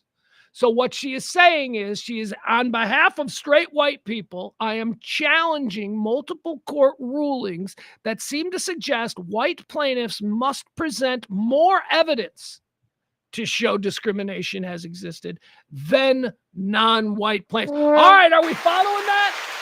So if we can all agree that certainly discrimination can occur in all different shapes and sizes and forms, we can agree with that. We can agree that it is possible that a white woman who works for a white straight woman, this is possible that a white straight woman who works for a black lesbian woman might have gotten passed over so that black lesbian woman could hire other friends or whatever, other black lesbian, right? We know that that's a possibility, okay? Now, is the other way kind of been the way it was done for like 60, 70 years? I suppose that's what they say. I wasn't alive back then, but okay. All right, we got it. It worked in the other way. But just because it worked in the other way doesn't mean that you can now allow the pendulum to swing on. No, you have to find that middle ground. You have to be consistent. You can't discriminate against anybody. And that's basically the case that this white straight prison guard is making as to why her career was stalled out. And let me give you some of the details here, okay? Ames is challenging the requirement used by U.S. courts that plaintiffs from majority groups, such as white and straight people, must provide more evidence than minority plaintiffs when they make their initial or prima facie claim of discrimination. This is under a 1973 Supreme Court ruling that governs the multi-step process employed to resolve discrimination cases. So in 1973, the Supreme Court created this process. And today, in 2025, arguing in front of the Supreme Court, someone is saying that this process from 1973 is discriminatory. Maybe it is. Overcorrection is a thing, I don't know. All right, so the NAACP is on the other side of this. What the NAACP is arguing is they're saying that Legal Defense and Education Fund and other civil rights groups are arguing that the Supreme Court, all right, let me just read this straight, all right? The NAACP, Legal Defense and Education Fund, and other civil rights groups told the Supreme Court in a legal filing that Ames is asking the justices to, quote, interpret Title VII in a way that ignores the realities of this country's persisting legacy of discrimination in evaluating disparate treatment claims. Okay. So the NAACP is simply arguing that it's an invalid claim because we all know that it's been discrimination in the other way. Well, let me read that to you again. The NAACP, Legal Defense and Education Fund, and other civil rights groups told the Supreme Court in a legal filing that Ames, she's the woman bringing these charges, that Ames is asking these justices, the Supreme Court justices, to interpret Title VII in a way that ignores the realities of this country's persistent legacy of discrimination. That right there, that sentence is the thing that people are just getting tired of hearing, okay? Ignoring the argument is that this country has a persistent legacy of discrimination. Yeah, we know. And we're trying to fix that, but we're trying to eliminate discrimination for all people. I'm not saying this woman is right. I don't know. Here's what I do know. She took a demotion instead of a promotion. She was up for a promotion. She was supposed to be like head of guards or something like that. But somebody who had only been there a couple of months and who has ties to this boss, her friend, like they were lovers or something, she claims, they got the job instead of her. Not only did she not get the job, she took a pay cut. She took a pay cut of $40,000 a year. Now, I ask you, how much are they paying people in the Department of Corrections that a $40,000 a year pay cut? I would have thought they only make $40,000 a year. I don't know. This is really interesting because these are the times we're in. White people, whether it's the white people in MAGA hats or whatever, they have been complaining and screaming that an election was held. Results are now in. And we're seeing all of this nonsense, this idea that everybody currently, can we all just, well, no, we can't. I can't speak for, it's like when I say these things, I project that people are like me. And like, I just want us all to start from scratch, okay? Can we just start over? Can we all, like, I wasn't here. I didn't own slaves. My family comes from Ireland. My family were slaves, okay? There's a lot of white people who feel that way. Who feel like, God, I am not personally responsible for everything, and I should not be held back in the modern time because of shit that happened 200 years ago. And I think that's most people. I think that's most white people. We want to be allies. But just, every time we open our mouths, we're not speaking for the colonizers. Every opinion we have is not based in some generational, institutionalized racism. It's just not. It's not. I don't know how I want this case. I don't know. I got to hear the details, but it is fascinating. A woman, a prison guard, a straight white prison guard is saying that she was discriminated against, and the Supreme Court is going to issue a ruling today that could change the way discrimination cases go forward in this country. There's going to be a shit ton. I'll tell you this, if the current Supreme Court, and it's believed that they will, if the current Supreme Court sides in favor of this woman, oh my God, there is just going to be floodgates.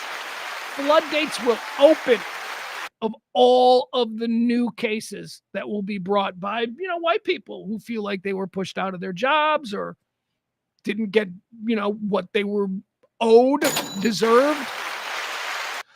And I guess, the argument to that is, well, people of color didn't get what they were owed or what they deserved for 200 years in this country. Yeah, I know. It's terrible. We need to do whatever we can to make sure that we learn from that and that never happens again. But kicking me in the nuts in 2025, that's not fucking cool. But I will say this entire argument is another example of how they want it. The true people who control the puppet strings, they want us angry about skin color.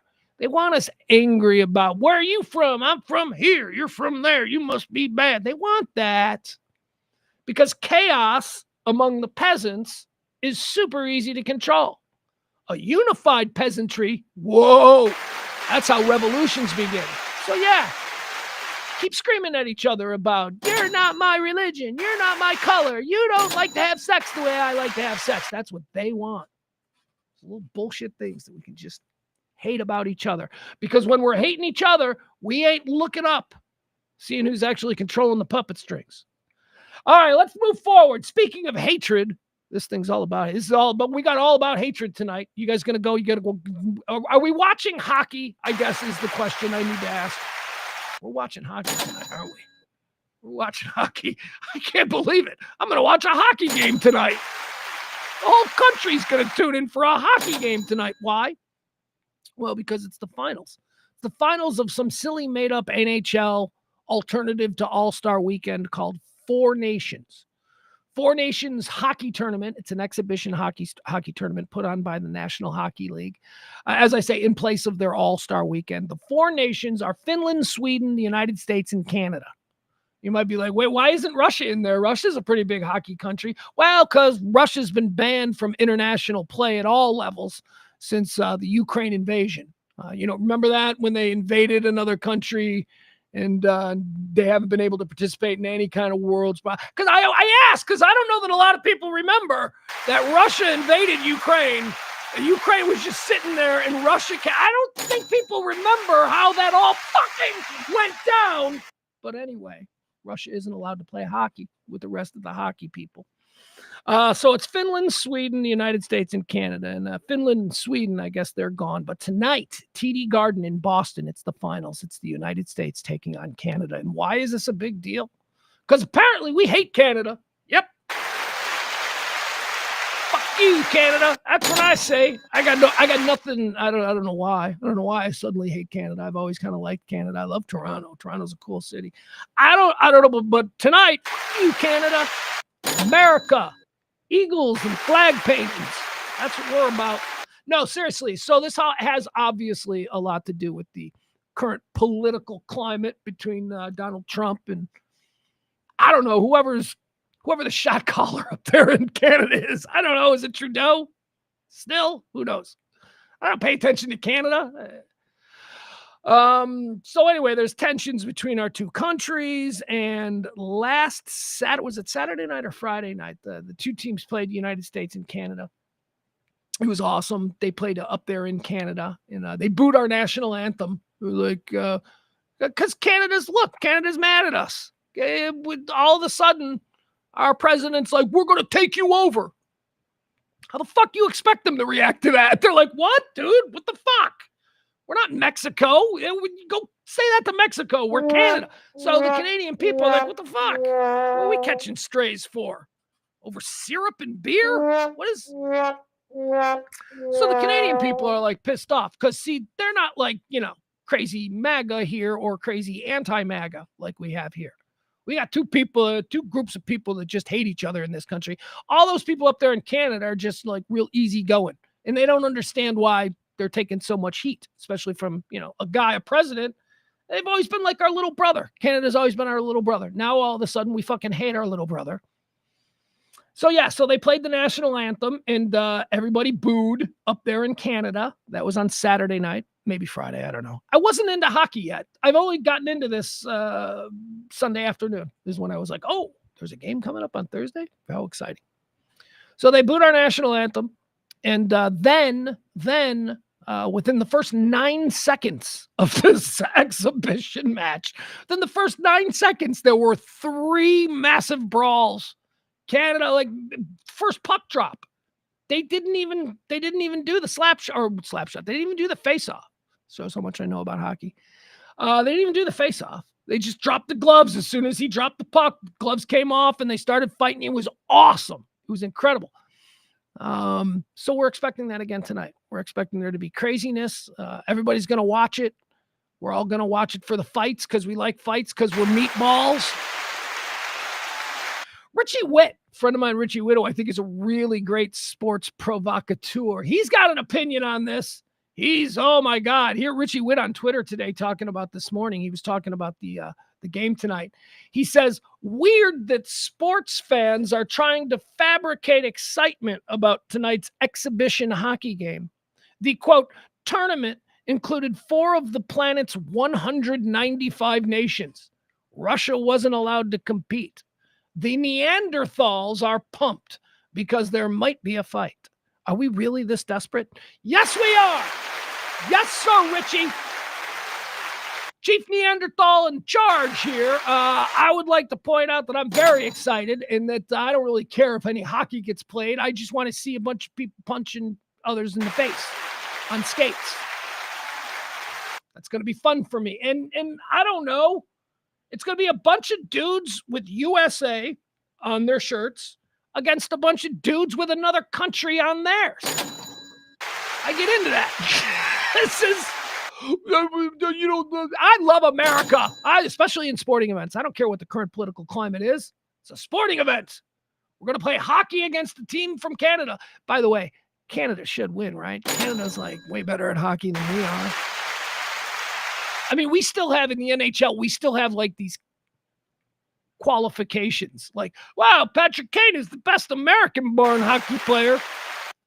Oh, Mike Modano is one of the 3 best American-born hockey players. Because they're not, the best players aren't from, best players are from Canada. They're all Canadians. So, all right, we'll see. Anyway, tonight, 4 Nations hockey. I don't even know what's it on.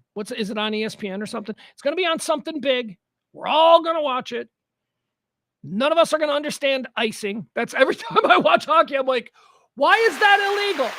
Why can't they just chase the fucking puck? Why does the game got to stop? There are just things about hockey I don't understand. All right, there you go. 4 Nations hockey tonight. It's going to be very exciting. We're going to enjoy this. It's going to be good times. 4 Nations hockey. Again, I don't know what it's going to be on.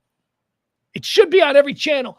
Trump, I'd like to believe that Trump has a switch on his desk. He can just flip the switch and whatever the fuck he's watching should go on every TV in America. We should all be forced to watch. We should all be forced to hate watch TV with the President of the United States. That'd be fun. That'd be fun. Tell me if that was a channel, you'd watch it all the time. That channel would get huge ratings. The channel, what's it called? What's Trump watching? That's all. It's just whatever Trump is watching. That channel would be great. All right. Here we got some crazy video. This is, by the way, this is a shout out. Happy birthday to Mitch McConnell, Kentucky Senator Mitch McConnell. I didn't mention him in the birthday segment because fuck that guy. But happy birthday, Mitch McConnell. He announced today on the Senate floor that he was going to be not seeking re-election. Okay, so McConnell's on his way out. Now, one of the things that Mitch McConnell is most famous for is his he freezes up and passes out while standing. It's really quite a thing. We've seen it a number of times where McConnell has like the freeze and all that. Well, we saw another one. This is a dude from Mississippi. This is the Lieutenant Governor of Mississippi. I don't even know this guy's name. Delbert Hosemann. Check this guy out from yesterday. Here's what I don't understand about this video. Why is the quality of this video so shitty? Why does this look like it's from 1974? This is supposedly from yesterday. This is Delbert Hosemann. He's Lieutenant Governor of Mississippi. Check out what happens to him. Year payouts. Each of these has several more. Okay, so let's break down the fall because I wish I could see how the head hit the floor because the head kind of bounces off the desk, but I don't think the head makes direct contact with the desk. I think the head is softened by the shoulders. So let's see this again. Let's see if we can break this down. There he goes. All right, he's out here. Right now, it's just all about gravity. Each of these. Right, okay. So here he goes. Yeah, it's gravity at this point. It's just shit stacked up. It's falling. He's like a Jenga tower. Has several. There he goes. All right, now this arm, this is what I'm interested in here. This arm, is this going to break his head? I don't want his head to like kiss off the desk that he's on. So let's see. Oh! Well, one more time. Nope, the head definitely kisses. Yeah, he definitely makes full contact with the head. All right, the head definitely kisses off the desk. Here we go. Each of these has several more. Silver. Senator Johnson for a motion to recess. So moved. All in favor say aye. No.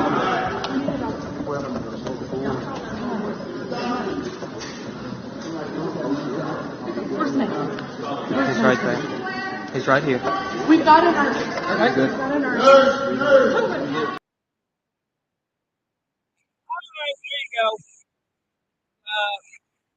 Case of Lieutenant Governor of Mississippi, Delbert Hosemann.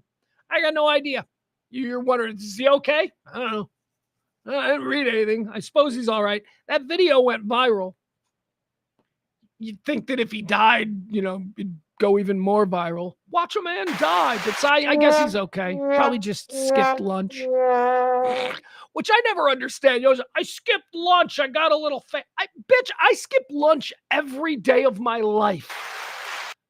I skip lunch and breakfast every fucking day of my life. I eat one meal a day, typically around 5:30, 6 o'clock. It's like 20,000 calories. And then I lay down for the next 10 hours. And then that's how I do skipping lunch. I've never gotten light. I'm kidding about the 20,000 calories, but I probably do a good 3,000 calories at dinner.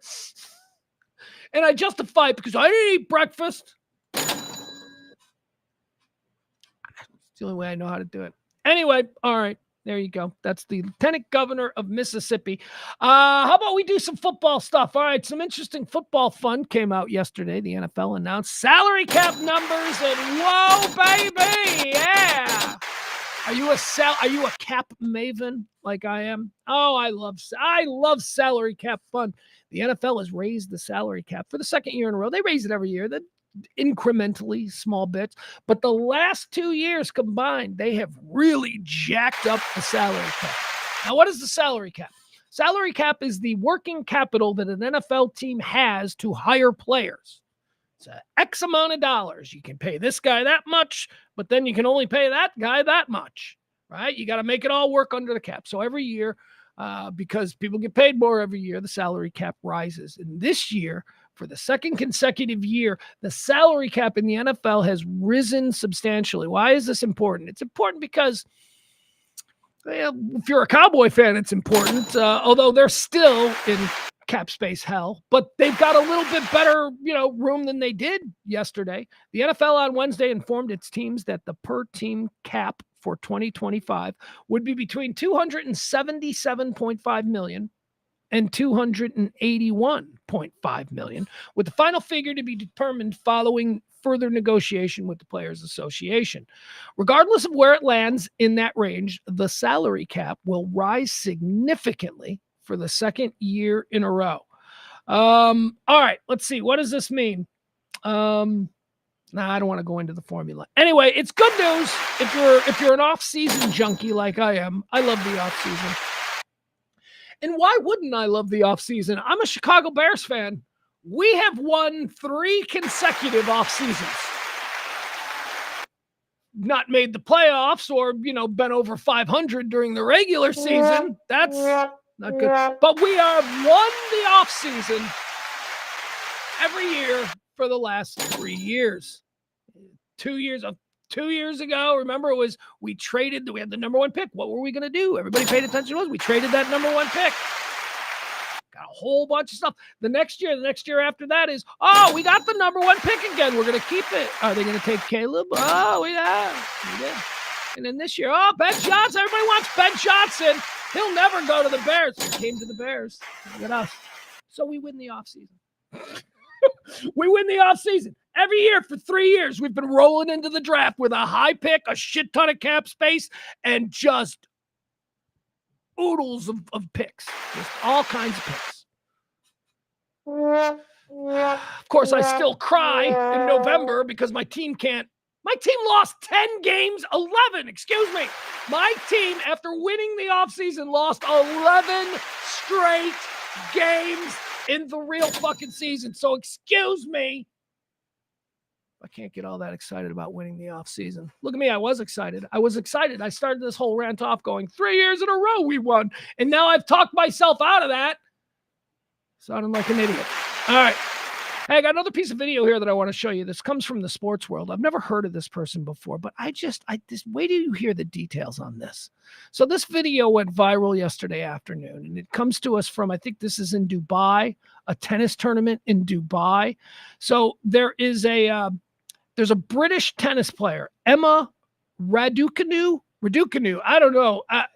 Emma is easy. The first name, I got that. Emma. The last name, R-A-D-U. So Radu, R-A-D-U. Canoe, C-A-N-U. C-A-N-U. R-A-D-U, C-A-N-U. That's Raducanu. I love that name. Emma Raducanu. That fucking name crushes. All right, so Emma Raducanu, whom I now love, she had a bit of a scare, a bit of an incident in Dubai at a tennis tournament. She's a ranked tennis player. And here I'm going to show you what happened. Actually, we're just going to show you. Here, I will show you the video from the tournament in Dubai from yesterday. And then I'll explain what's going on here. All right, here you go. So this is the middle of a match. Middle of a match. She just stops and she runs over to the judge, and this is her talking with the judge. Unfortunately, we cannot hear what is going on, but it doesn't look good, does it, for Raducanu? Appears to be in tears here. And this is very, very concerning. First of all, can we just say Raducanu? That's how she just pronounced it. The person who probably knows how to pronounce it pronounced it Raducanu. Raducanu is nowhere near as cool as Raducanu. Raducanu is how she... Fine, whatever. Something has happened, and I'm not sure what it is.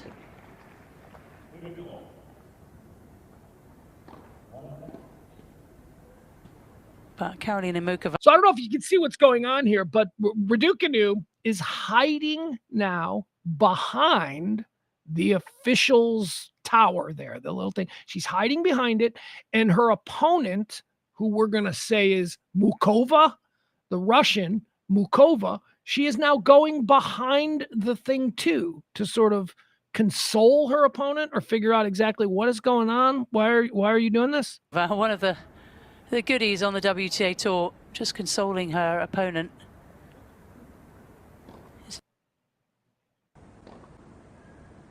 Whatever it is, we're going to take a little break here. Muchova, 2-love. And you never want to see a player in tears on court. So that's her. So that's Raducanu. It's meant to be a fun game.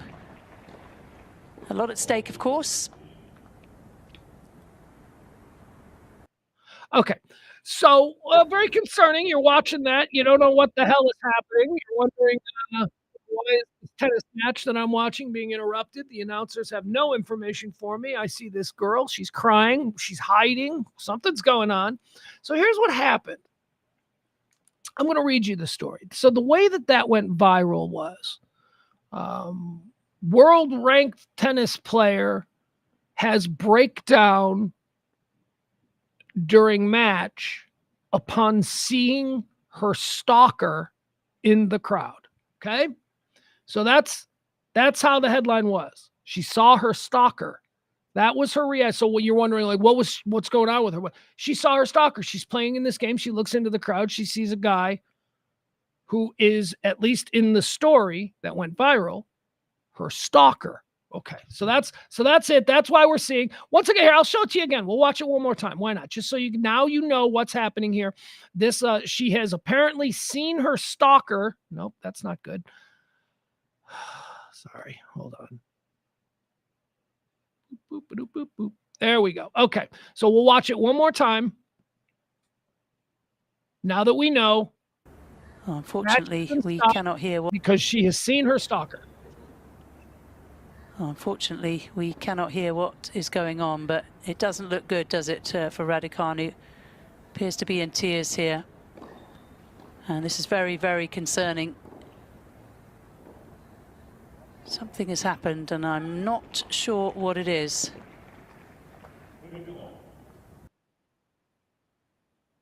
Okay, so there you go. You get an idea, right? All right, so here's the story. British tennis player Emma Raducanu, and I'm going to call her that because I love that pronunciation. British tennis player Emma Raducanu brought her match to a temporary halt when she spotted her stalker. All right, now this is the British paper now calling it her stalker. British tennis player Emma Raducanu brought her match to a temporary halt when she spotted her stalker in the crowd during play. Raducanu on Tuesday competed in the second of the Dubai Opens. In the second game of her match against 14th-seeded Karolina Muchova, play suddenly stopped when Raducanu approached the chair umpire. Though she couldn't be heard on the broadcast, the 22-year-old was clearly distressed about something. After having some words with the umpire, Raducanu, in tears at that point, then went behind the chair. Mukova, her opponent, then went over to console her. Moments later, Raducanu emerged from behind the chair, wiped her tears with a towel, and I guess she continued playing. In a statement posted after the match, the Women's Tennis Association revealed the man exhibited fixated behavior toward Raducanu the day before when she spotted him at the match. Later today, he was promptly removed. All right. Yeah. So that's a little confusing that's what started this whole thing, but let's dig deeper. On Monday, February 17th, Emma Raducanu was approached in a public area by a man who exhibited fixated behavior, the statement read. This same individual was identified in the first few rows during Emma's match on Tuesday at the Dubai Duty-Free Tennis Championships and was subsequently ejected. He will now be banned from all WTA events pending a threat assessment. All right. Can you be... Okay, so this is not an established stalker, right? This is not somebody that she has had legal proceedings with and he's shown up at her house and, all of this terrible, terrible stuff that people in the public eye sometimes have to deal with. No, this is a person who she saw for the first time, according to this story, on Monday. She was in a public place at the tennis tournament, a public place where a lot of times the players are out and sponsors and they meet and greet and, this is so-and-so. It's a very, public kind of thing. So she's out in what is described as a public place. The day before, she spotted him. On Monday, February 17th, Emma was approached in a public area at the event by a man who exhibited fixated behavior. So a fan came up to her? Fixated behavior? I mean, look, short of any more explanation, and I'm looking at the story right now, as a matter of fact, fixated fan removed from tennis match in Dubai. He appeared in the first few rows. Hold on. Shot to stardom in 2021, winning the U.S. Open at 19. But the spotlight quickly proving dangerous. In 2022, a British man was convicted of stalking her and placed under a 5-year restraining order. He showed up at her home on 27th. Okay, so now that's new information. So she has a history with the stalking situation. So 5 years ago, a stalker, she was involved in a stalking situation. But still, I don't understand this guy. So he approached her on Monday, said something to her in a public place, didn't do anything that got him ejected there in the moment or got him arrested. He didn't touch her. He didn't do anything. He just exhibited. This is such a strange choice of words. Fixated behavior. So again, she sees him on Monday. He comes up to her at a meet and greet or whatever the hell these things are. And he's weird. He's creepy. He's a creepy guy. And she makes a note of it. And then 2 days later, she's playing at the event and she looks into the stands and she sees the same guy that she clocked as creepy 2 days earlier. And she has a complete breakdown. What did he do? What did he do to her on Monday that would cause, because it's only being described as fixated behavior. And now this dude is banned for life. He might just be a dorky tennis fan who saw somebody that he liked. I mean, I don't get this story at all. I don't get the reaction. I don't get that we don't have any more details other than this fan has been banned for life from WTA events because he exhibited fixated behavior on one of the stars. I don't know. That's very strange. Anyway, hopefully there's more information. But again, I just want to point out that behavior that we saw from her, the complete breakdown, I would expect that from somebody who has been through the ringer with a stalker, and maybe she sees the guy. She's like, oh, he's not supposed to be here. But that's not what this is. This is a guy that struck her as creepy on Monday who, look at that. He's at the tennis event. He's obviously into tennis. This is like a tennis event in Dubai. You saw him on Monday. He was creepy. You can't freak out when you see him at one of your matches. He's probably going to a lot of matches. And now he's banned forever. I promise you this, he's an ugly white man. He's an ugly middle-aged white man. That is what he is. And now he's banned. He can't go tennis for the rest of his life because he shot a shot. Look, I wouldn't have advised him to shoot his shot with a 22-year-old. I mean, you don't do that. He's a creep. He's a weird, creepy guy, an unattractive, weird, creepy guy who now can't go to tennis. He probably loved tennis, too. This guy was probably way into tennis. I mean, he knows who Emma Raducanu is enough that he would approach her at a... Anyway, all right. There you have it. That happened in the world of tennis. I don't talk a lot about tennis for good reason, but that's an interesting story. Also, she turns out to be pretty cute. Like, I just saw her on TV. I'm like, oh, she's really cute. I mean, I could see why some mentally unstable weirdos. She's cute. All right, let's see here. What else do we have? Oh, you know what? Okay. All right. So I got a couple of things that I want to do here. I want to do the concerts. So we'll do this. All right. So I'll give you my film review.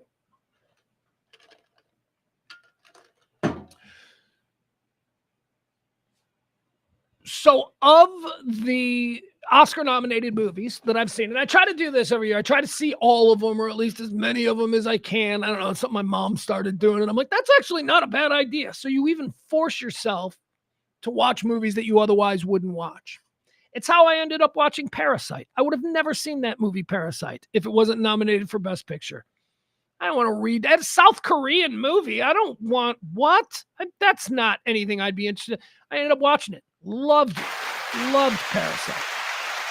Another good example comes to us this year. The film Honora. Mikey Madison, or Mickey Madison. I think it's Mikey. I think she's going by Mikey. Mikey Madison. Honora. Story of a Brooklyn stripper / escort who gets the son of a billionaire oligarch, Russian oligarch, to fall in love with her. And they run off and get married. And then the family finds out. And it's just like a crazy Honora. Honora, nominated for Best Picture. There's no doubt in my mind that Mikey Madison as Honora is the Oscar winner for Best Actress. She is so awesome. She is going to be a movie star. She's just so awesome as this shit-talking Brooklyn stripper who has, got her hooks into some Russian oligarch dork. Honora is good. It's funny. It's a dark comedy. It's also serious. Here's how I say it, and I swear to God, this is the best. I still love this. It's Pretty Women meets Uncut Gems. It's the story of Pretty Women shot and filmed and paced like Uncut Gems. Honora, your heart's going to be jumping out of your heart. Your heart's going to be jumping out of your chest. You're just like, oh my God, what more could go wrong for these crazy kids? Anyway, Honora's pretty great. So I love that movie. I would have never seen that movie because the box cover looks dumb. It looks like something stupid. Looks like a woman's movie, about a man who cheated on somebody. I don't know. That's what I thought. And then it got nominated and I started hearing about it. And I'm like, oh, that's not at all what I thought this was about. So I watched it and I loved it. So far, Honora is the best picture of the year that I've seen. And I've seen a couple of them. Substance is really good too, but that wasn't nominated for Best Picture. That's just Demi Moore.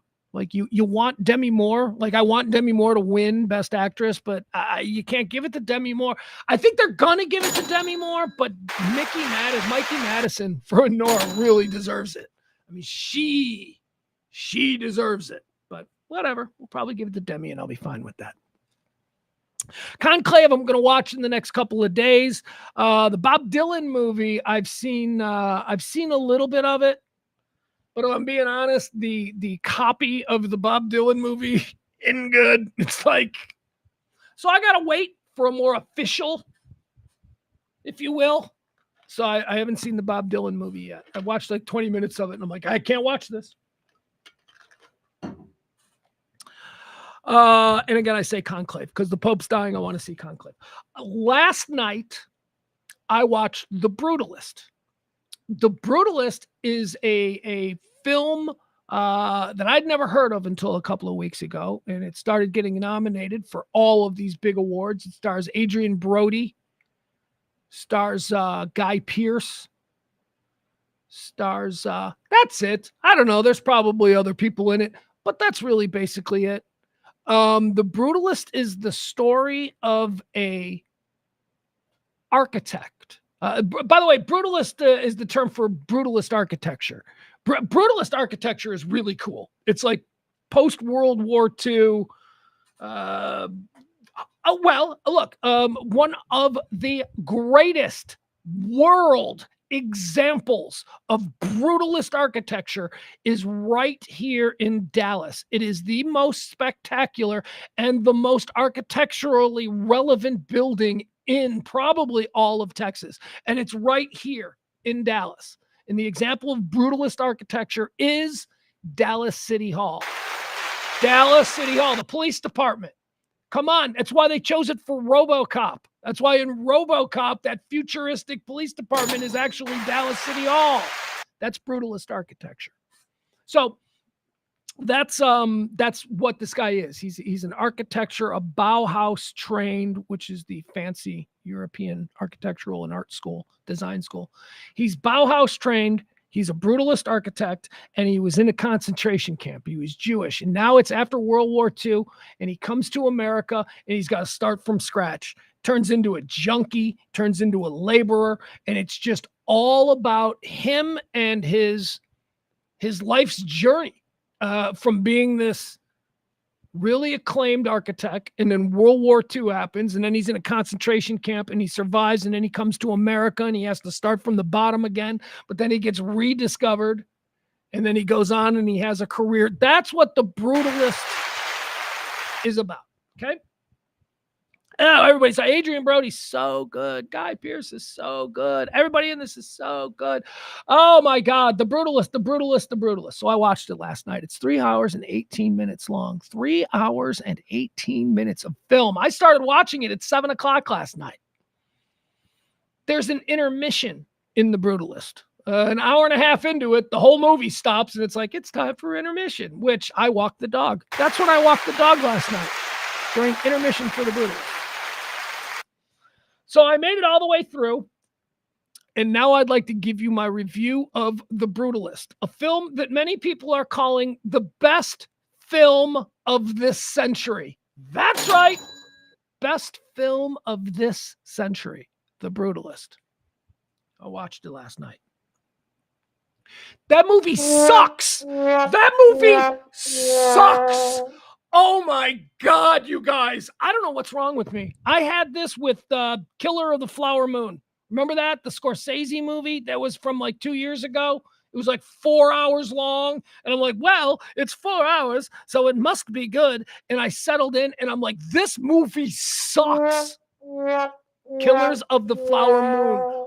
Boring. So this brings us to The Brutalist. 3 hours and 18 minutes of absolute nothing.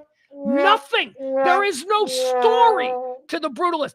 We're just following a dude. It's just this dude's life story, and he's not even a real guy. It's not even like it's a biography of some dude who accomplished great things after being, it's just a made-up story about an architect who's sometimes a junkie. Ouch! God. You guys, I will never get those 3 hours back. Don't waste your time. Here's the problem with The Brutalist. It's one of those movies that gives you just enough every 15 minutes to think that something's going to happen in the next half hour, and nothing ever happens. That's not even, look, the first like half hour of the movie is all in like German, Yiddish, Hungarian. And there's no subtitles. You're not getting it. They're just speaking in another language. I actually had to check my thing. I'm like, am I watching like a dubbed European version of this film? No, It's like 30 minutes of just. You got to at least give me the subtitles. I don't know what they're talking about. What is this, some artistic thing? No, you don't need the words. Just watch the acting. The acting will tell you exactly what they're saying. You don't need, oh, fuck you. No, I want to know what they're saying. That is, Brutalist sucks, man. It's pretentious. It's everything that is awful about films. It's 3 hours and 18 minutes, so you know it's got to be incredible. No, it's 3 hours and 18 minutes because I think they finally just gave up trying to find a point to this movie. I think they got like 3 hours in and they're like, is there a point to this? And even the writers were like, nope, there's no point to this. There's like a 15-minute epilogue. So there's part 1, right? And then there's intermission. And then there's part 2, because we're very sophisticated watching this movie. And then there's part 2. And then there's an epilogue that's like a 20-minute epilogue, which makes no sense. It doesn't fit in with the story. I don't know what's happening in this movie. Anyway, The Brutalist. There you go. That's my review. It is just the worst. It is everything that film snobs will champion, because film snobs need to like things that you, me, and Joe Regular fucking hate, because that's how they're film snobs, you see. They get it. We don't. That's why, I wouldn't expect you to enjoy that movie. That's what they do. So they just randomly pick these movies. And look, I'm just here to tell you, that's some bullshit. This movie, The Brutalist, was randomly picked and elevated to one of the greatest films ever made. And it's garbage. I'm telling you, it's garbage. There's no point to it. I don't know what it's about. What's The Brutalist about? I don't know. It's about Laszlo. It's about Laszlo Toth. It's what it's about. What does he do? Almost nothing. He does almost nothing for 3 hours. And then in the epilogue, we get to see what he actually did with his career. But for 3 hours, he's doing nothing. And then there's weird plot lines. Like, for some reason, out of nowhere, Guy Pearce rapes Adrian Brody. Like, for no reason. Just all of a sudden, like, well, where's this scene going? And then it's like, he's raping him? What? Why did he do that? I'm like asking, why did he do that? Why did he rape that guy? And then it's like epilogue. And I'm like, no, go back to why did they were friends. It fucking sucks. Okay. You want to waste your time? 3 hours and 18 minutes of absolute garbage. The Brutalist is terrible. With that said, Adrian Brody's a good actor. He's pretty good in it. I mean, for a guy who had absolutely nothing to say or offer on screen, he was pretty good. He was good. I'll give him that. All right, there you go. That's my review of The Brutalist. I'm wondering, anybody in the chat room see it? Let me see.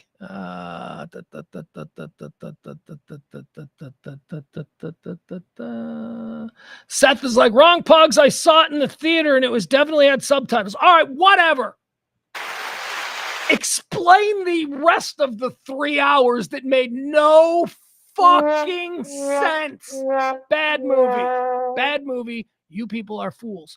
Honora, very good film. Honora, very good. All right, so right now, Honora is my pick. Is my pick for best film of the year. Sure as shit ain't The Brutalist. God, I so wanted that movie to be good too. And I knew it wasn't about a brutal dude, like I knew brutalism. I knew the architecture thing, but I was kind of intrigued. I'm like, oh, okay. That's some pretty cool architecture. I'm into it. I like it. But no, there's no point to it. Just gross. Why did he rape him? Why did Guy Pearce rape I know, don't blow it. Oh, Pugs, you're spoiling it. No, I'm not. Trust me, you're going to have the same question afterwards. Why did he rape him? What was the point of that? Just out of nowhere. If I'm being honest, by the time we got to like 3 hours, I'm like kind of fast forwarding through shit. Because it's one of these movies that has these long, sweeping cinematography where there are like stretches of 5 minutes where there's no dialogue. There's no dialogue. It's just 5 minutes of film where it's just, I'm walking through Italy. Fuck! Movie sucks. All right, that's enough. All right, that's enough. You don't need to hear anything more about me. Yeah, Adam, spoiler alert. Hey, boomer, guess what? Spoiler alerts don't exist anymore. Did you know that? Kids don't believe in spoiler alerts because kids will just watch a YouTube video that explains everything about a movie and then they'll just have it spoiled for them. So spoiler alerts apparently are something only old people are concerned about, Adam. Besides, I didn't spoil anything because nothing in that film makes any sense. I spoiled nothing. It's apropos of nothing that the dude rapes the other dude at some point in the movie. And it's never explained. Just happened. Just the kind of thing the dudes did back then. No. Jeff Ballard. Gonna have to watch it for the forced sodomy. It's just weird. All right, let's do some concerts here. I found this. This was published today. WFAA put this out. This is a list of big, giant concerts. Fuck me.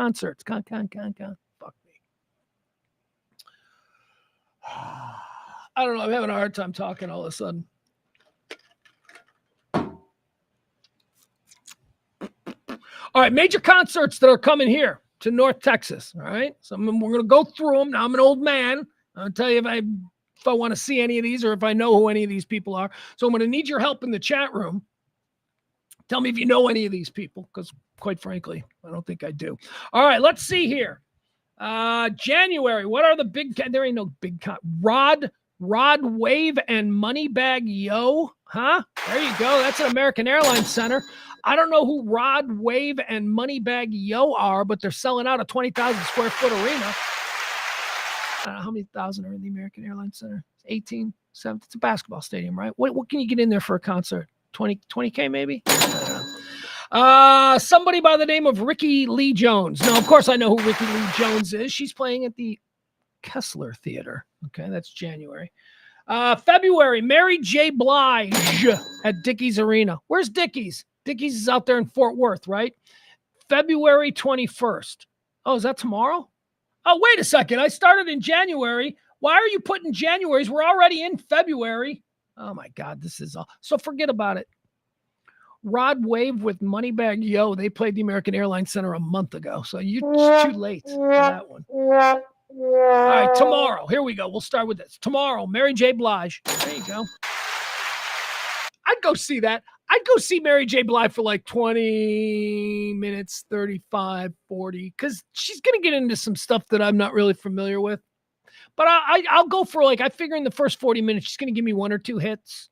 I can be like, I've seen Mary J. Blige, and then I'll just go somewhere else, avoid the traffic. That's how you do it as an old guy. That's how you do it. February 26th, someone I have no idea who this person is. I don't even know the genre.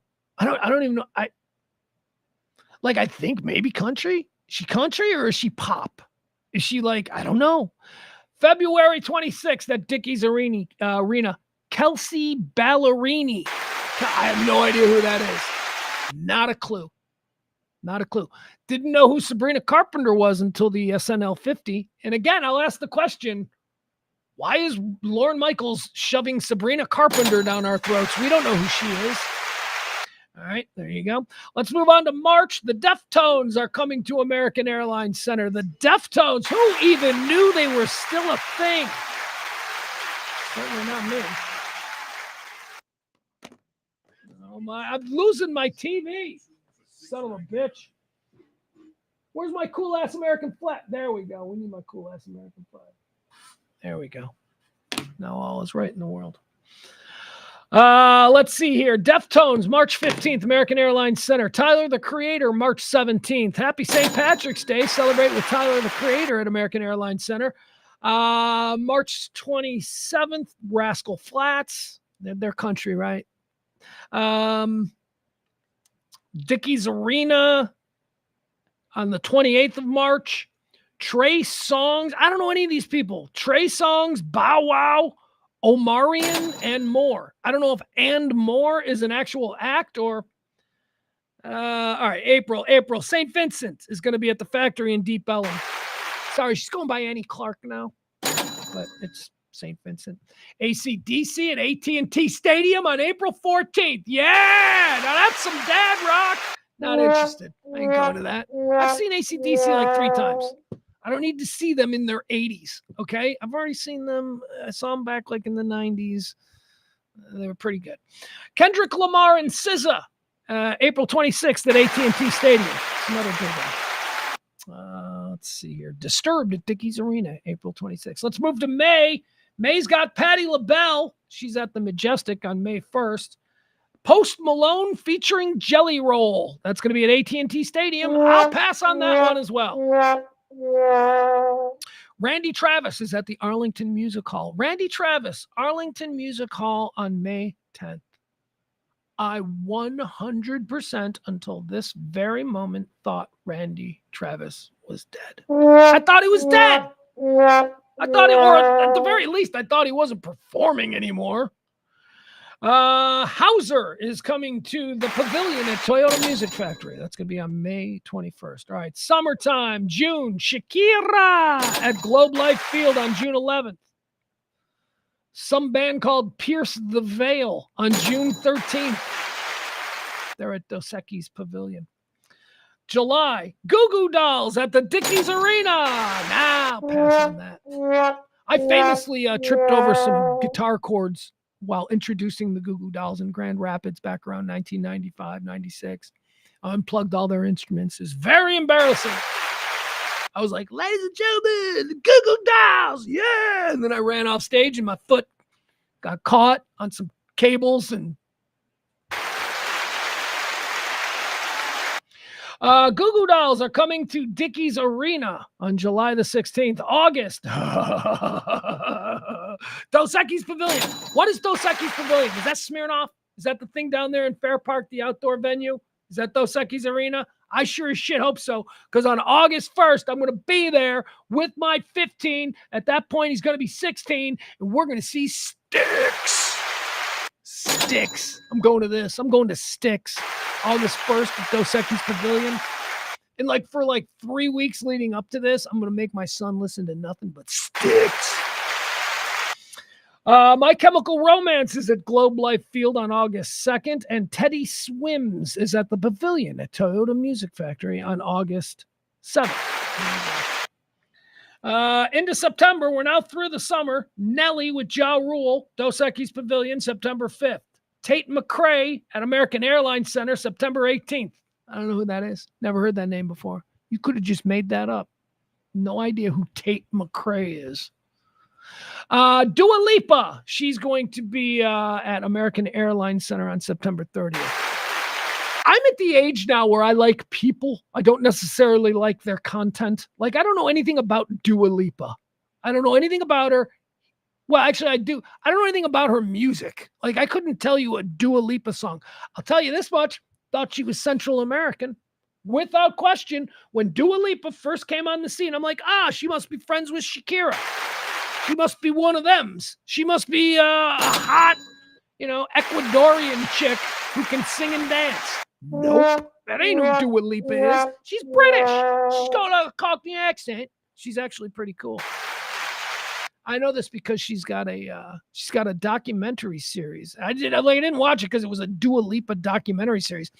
It's a doc series on Hulu about a neighborhood in London that for 50 years has been the epicenter of every cool English music movement. And it's hosted by Dua Lipa because it's her neighborhood where she grew up. And I'm like, oh, that's cool. Anyway, Dua Lipa. Can't name one song, but I like her. She's charming. Coming to American Airlines Center on September 30th. Also going to be at American Airlines Center on October 1st. She's got 2 dates. Keith Urban, October 9th at Dickies. Megan Maroney. Who is that? That's another one. What, Tate McRae and Megan Maroney. I got no clue. I've never heard these names before. All right, that's it. That's going to do it. Those are the big concerts coming to town. Did you hear anything that you like? Styx. Styx would be cool. Couple of things with the Styx. One, it's not Dickies. I ain't going to Dickies. I'm sorry. I ain't going to Dickies to see Styx. And that's all the way out in Fort Worth. I ain't doing that. But I will go downtown. If Styx is playing downtown. I mean, from where I live now, that's easy. I can do that. That's shit. We can Uber. That's a $5 Uber. That's not a problem. I think we're done. We're done? Are we good? You guys good? Peter says, Becoming Led Zeppelin is in theaters now for all the Zepp fans. Great doc for fans of Led Zeppelin. Okay, I can do that. I'm not a big Led Zeppelin fan. I'm a Led Zeppelin appreciator. I came to Led Zeppelin very late in life. I hated Led Zeppelin throughout the 1970s, 1980s, and 1990s.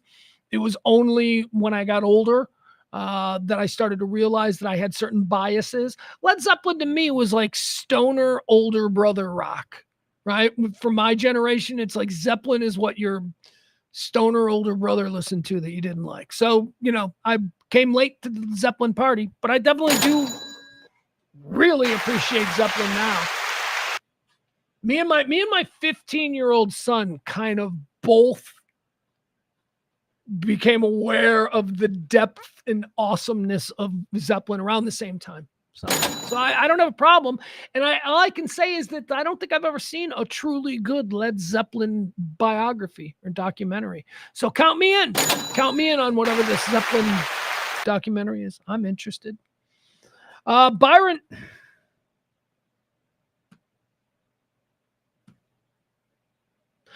says he's got Cheap Trick next week. I love Cheap Trick. Cheap Trick, I've seen Cheap Trick way too many times, though. So many times. I love Cheap Trick. Wonder how they're still getting around. Is everybody still there? Bunny still drumming? Did we lose Bunny Carlos? All you need Xander. You need the pipes for Cheap Trick to work. The pipes of Xander need to be there. One of the 5 greatest rock vocalists of all time, Robin Zander, put his voice up against anybody. Go ahead. Yeah, I know, Freddie Mercury. Let's do Freddie Mercury against Robin Zander. Let's go. Then let's do Freddie Mercury versus Chris Cornell. Let's go. There are other great voices. It's not just Freddie Mercury, okay? My God. Anyway, Freddie Mercury had a great voice. I'm just saying Robin Zander's got a great voice. You need Rick Nielsen, you need Robin Zander. I don't really know if you need Tom and Bunny. The rest of them are replaceable. That's just the truth. Cheap Trick, I'd see them. What else do we have? Peter says my son would love the Zeppelin flick. Okay. All right. Yeah. He thinks all I watch are documentaries. It's funny. My kids like, all you watch are documentaries. And he's smart. He gets good grades and he's smart, but he hasn't really put it together that I don't actually just watch documentaries. It's just that when he's around, I'm trying to expose him to things that he can learn. Yeah, that's what he's missing. You do nothing but watch documentaries. Tired of watching documentaries. All you ever want to do is watch documentaries. It's because I'm trying to make you well-rounded, you little dummy. You Neanderthal. All right, hockey tonight. I don't know who's going to win. America versus Canada. I have no clue. I think Canada's probably better at hockey than us. If I'm being honest, I think Canada's probably better.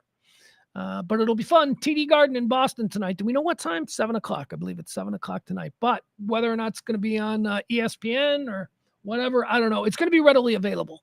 It's going to be like one of the biggest. It'll be the most watched hockey game of the year, NHL, whatever, because we've gotten all stirred up. We're all excited.